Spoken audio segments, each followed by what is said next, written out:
Bonjour les amis, j'espère que vous allez bien, que vous avez la forme, que vous en avez la patate. Très heureux de vous retrouver pour ce journal Bitcoin de ce samedi 13 avril 2024. Et au programme aujourd'hui les amis, une cryptosphère. Waouh, qu'est-ce qu'on a pris cher hier. Ah oui, là ça a piqué. Alors aujourd'hui il a quand même un petit peu mitigé, mais hier soir ça a été boucherie, charcuterie. Il y a beaucoup de choses à dire dans la vidéo d'aujourd'hui, avec un crypto market cap global qui a pris une cartouche. Waouh, et aujourd'hui il a failli avoir la même, tu vois. Pour l'instant c'est pas mal racheté, c'est pas mal maintenu, mais tu sens bien ça peut encore picoter. Les alcools ont pris beaucoup plus cher. Pour l'instant, ils tatouent les 38 de Fibo. On en a beaucoup parlé ces derniers jours, les dernières semaines. Et on va voir si ça va tenir ou pas. On fera un petit tour du côté du Bitcoin et de sa structure. Alors lui, il tient bien. Lui, il est bon, le Bitcoin. Ah, le Bitcoin tout seul, il n'y a pas de problème. Par contre, les altcoins, ça a plu déjà l'Ethereum aussi, qui a pris sa belle petite cartouchinette. Et les 38 de Fibo, c'est au revoir. On va voir ce que nous dit la structure. Est-ce que pour la majorité des altcoins, c'est fini? Enfin, c'est fini. Ça va continuer à tomber ou pas? Écoutez, on va essayer de répondre à la question aujourd'hui. Comme la bourse est fermée, bon, on ne fera pas de macro. Et on finira avec l'analyse de 5 altcoins qu'on m'a demandé, le SNX, le GRT, le GALA, le NCDT et le ENA. N'hésitez pas à mettre en commentaire l'alcoin que vous voulez que j'analyse, je vous le fais avec plaisir. N'hésitez pas aussi à nous rejoindre sur les différents réseaux sociaux. Et si vous voulez parler de tout ça, je peux faire aussi quelques analyses. Il y a d'autres super personnes qui font des analyses aussi, donc n'hésitez pas à nous rejoindre. Tous les liens sont en description. Les amis, on va faire cette vidéo. Il y a pas mal de choses à dire. Je vous invite à prendre le petit pouce bleu et pipi, me taper ses fêtes sous net. Et je vous invite à prendre le bouton s'abonner à la chaîne à Foufi. Et je veux que tout le monde y s'abonne à la chaîne à Foufi. Toi là-bas, oui toi, on en parlait là, rappelle-toi, il y avait scénario 1 et scénario 2. Scénario 1, c'était d'abord ça moune un peu, après ça pique beaucoup. Scénario 2, ça pique de suite beaucoup. Donc on va pas me dire que, oh vous vivez mon Dieu, ça pique, alors dans les deux scénarios, ça allait piquer. Sauf qu'il y en a un, c'était de suite, et l'autre, c'était peut-être d'ici une semaine ou deux, tu vois. Bon, et on va regarder des trucs hallucinants. Les amis, c'est parti.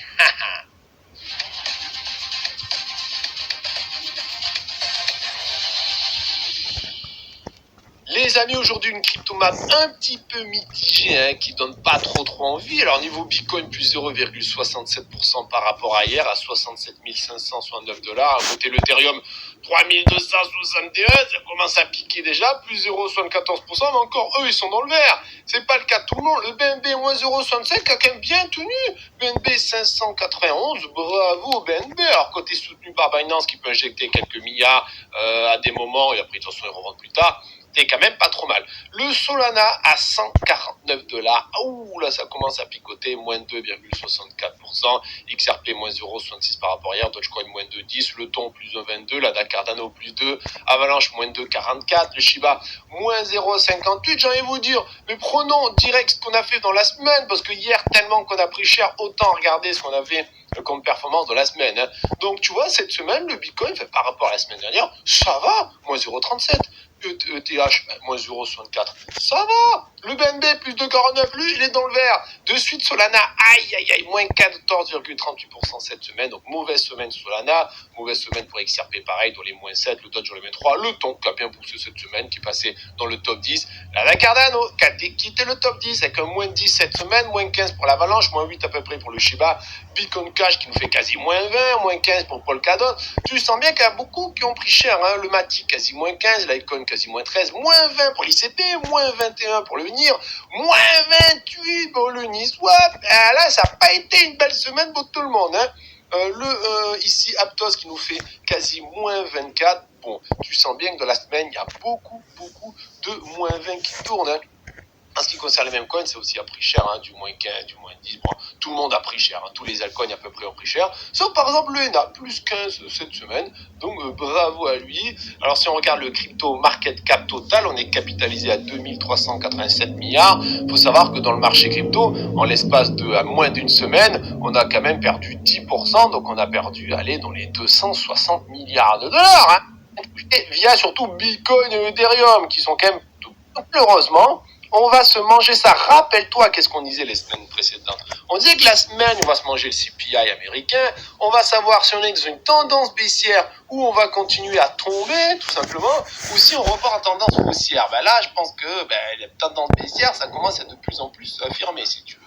Bon, donc au pire des cas, on peut se dire qu'on peut manger tout simplement ici un regular flat avec une A, une B, une C qui peut aller chercher ici le nuage Shimoku, voire la Sandeli. Alors ça voudrait dire quoi? Ça veut dire si vraiment on prend cartouche, c'est encore un moins 12% sur le marché crypto. Mais si le Bitcoin il fait moins 5, tout le monde fait encore moins 20, tu vois, en termes d'alcool. Bon.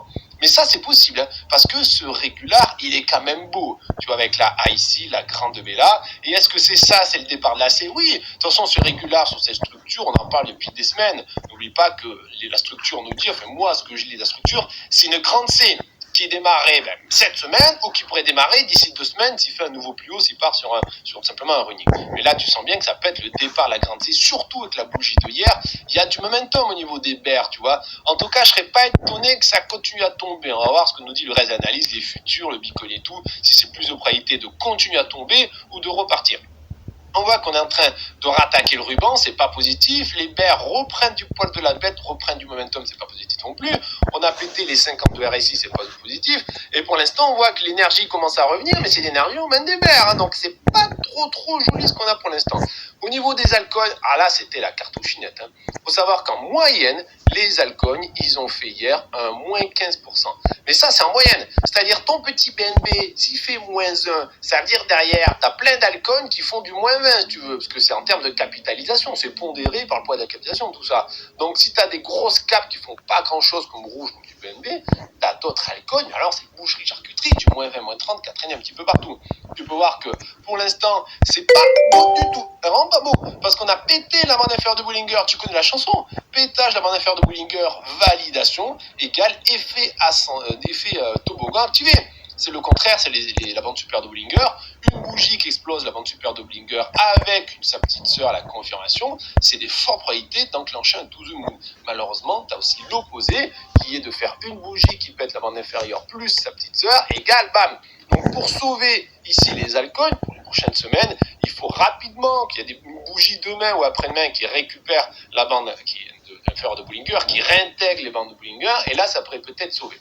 Donc ce qu'on a devant nous, c'est très moche. On a les 38 de Fibo, 656 milliards qui retiennent, mais là, les deux bougies qui pètent les bandes inférieures de Bollinger, c'est pas positif. Donc si demain après-demain, on a un corps de bougie qui pète les 38 de Fibo, c'est direction les 0,5, voire la Sandeli, qui a quand même une grosse résistance, enfin un gros support. Et la Sandeli, c'est se remanger moins 10 en moyenne. C'est-à-dire certains vont faire jusqu'à moins 20, d'autres vont faire jusqu'à moins 2, moins 3, tu vois.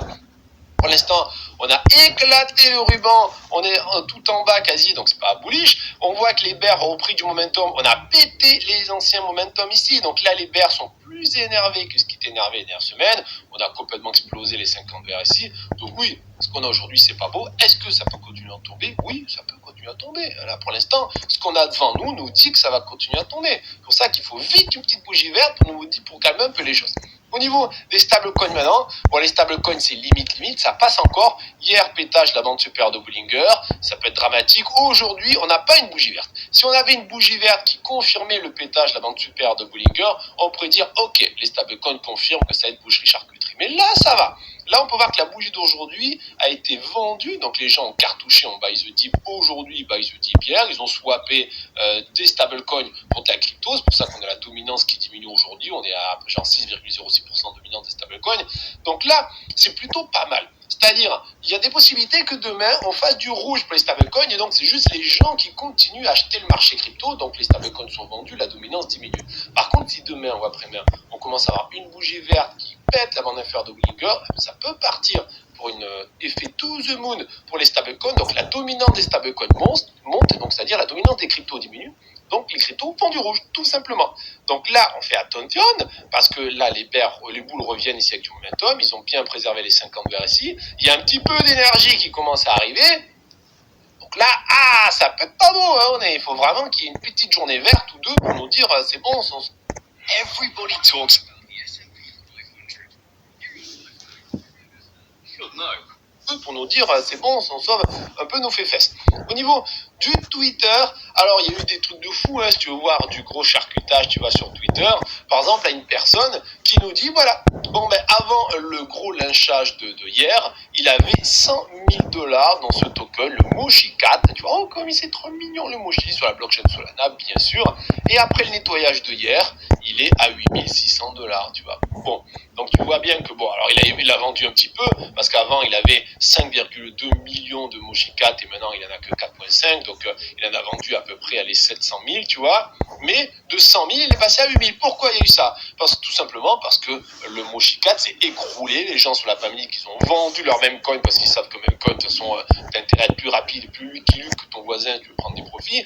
Et donc de 100 000, il se retrouve à 8 000. Ah ben oui, mais il a sûrement fait, je dis une connerie, de peut-être de 5-10 000 à 100 000. Et puis maintenant, il est revenu ou à sa mise de départ, ou alors en tout cas comme quoi, je dis très souvent, c'est dur de prendre des profits. On a toujours envie de prendre un portefeuille to the moon.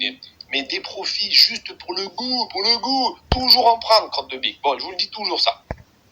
Un autre petit truc, je vous ai mis un petit blabla, tout simplement pourquoi j'ai mis un blabla, parce qu'on a cette personne ici, Crypto Nerd, alors qui met un message, bon, qui est atroce, hein, son message, en gros, il était en 3 fois longue PP sur Binance, et tout simplement, il avait 1 million de $, et il avait tout son argent accumulé depuis 2017, et il a tout perdu. Il va sur son Binance liquider son PNL, tu vois, 1 148 487,3 $.